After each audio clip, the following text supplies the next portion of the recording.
आज हम बात करेंगे एक ऐसे पर्व की जो सिर्फ एक त्योहार नहीं बल्कि भारतीय संस्कृति की धड़कन है।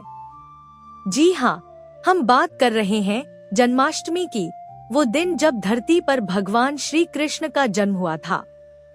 तो चलिए जानते हैं इस खास पर्व की रोमांचक और अद्भुत कहानी।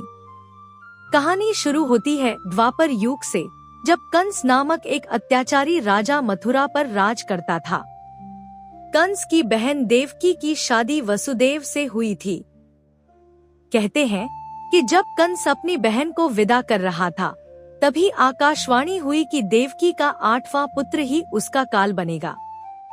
इस आकाशवाणी से डरकर कंस ने देवकी और वसुदेव को कारागार में बंद कर दिया और उनके हर एक संतान को मार दिया। लेकिन जब भगवान श्री कृष्ण का जन्म हुआ, तब आधी रात को चमत्कार हुआ।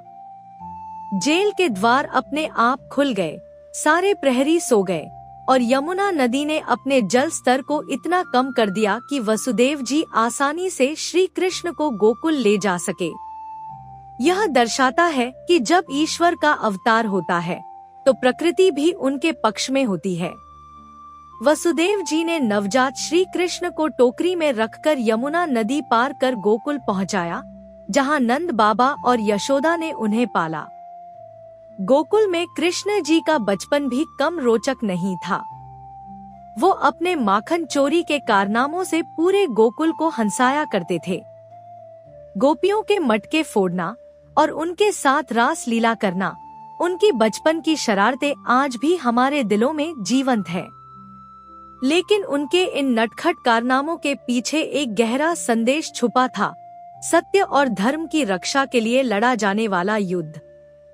श्री कृष्ण का बचपन कई लीलाओं और चमत्कारों से भरा पड़ा है। कालिया नाग का वध, गोवर्धन पर्वत उठाना और गोपियों के साथ रास लीला उनके दिव्य व्यक्तित्व की झलक देते हैं। ये सभी घटनाएं यह दर्शाती हैं कि कैसे श्री कृष्ण ने अपने बचपन से ही धर्म और न्याय का पालन किया।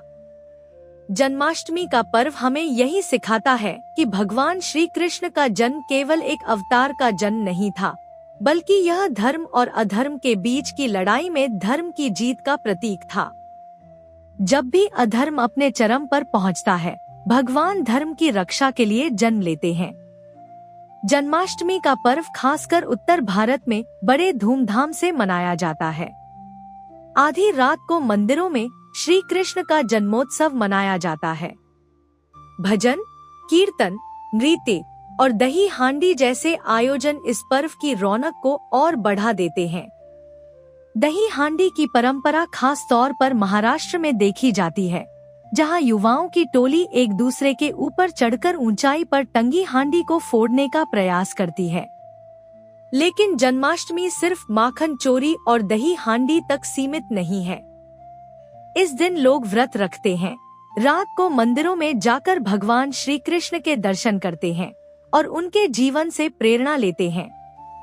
भगवान श्री कृष्ण का जीवन हमें सिखाता है कि कैसे एक साधारण चरवाहे का जीवन जीते हुए भी उन्होंने धर्म की रक्षा की और महाभारत जैसे युद्ध में अर्जुन को गीता का उपदेश देकर दुनिया को कर्मयोग का रास्ता दिखाया। भगवान श्री कृष्ण ने गीता में जो उपदेश दिए, वे आज भी हमारे जीवन में उतने ही प्रासंगिक हैं। उन्होंने हमें सिखाया कि जीवन में कर्म ही सब कुछ है और फल की चिंता किए बिना हमें अपने कर्तव्यों का पालन करना चाहिए। यही संदेश जन्माष्टमी के पर्व में भी छुपा है। हम सबको भगवान श्री कृष्ण के जीवन से प्रेरणा लेनी चाहिए और सच्चाई के मार्ग पर चलते हुए अपने कर्तव्यों का पालन करना चाहिए। उनके जीवन की लीलाओं से हमें यह भी सीखना चाहिए कि जीवन में आने वाली हर मुश्किल का सामना हम कैसे खुशी और उत्साह के साथ कर सकते हैं। जन्माष्टमी का पर्व हमें यह भी याद दिलाता है कि भक्ति और श्रद्धा के साथ अगर हम अपने जीवन को जीते हैं, तो हमारे जीवन में आने वाली हर मुश्किल का सामना हम आसानी से कर सकते हैं। भगवान श्री कृष्ण की लीलाओं को याद कर हमें यह भी सीखना चाहिए कि चाहे कितनी भी परेशानियां क्यों न आएं, जीवन को आनंद और खुशी के साथ जीना चाहिए। तो दोस्तों, इस जन्माष्टमी पर अपने जीवन को भगवान श्री कृष्ण के आदर्शों पर चलने का संकल्प लें और उनके दिखाए मार्ग पर चलते हुए अपने जीवन को सफल बनाएं। अगर आपको यह वीडियो पसंद आई हो तो इसे लाइक करें, शेयर करें और हमारे चैनल को सब्सक्राइब करना न भूलें। अगले वीडियो में फिर मिलते हैं एक और नई और रोचक कहानी के साथ। तब तक के लिए जय श्री कृष्ण।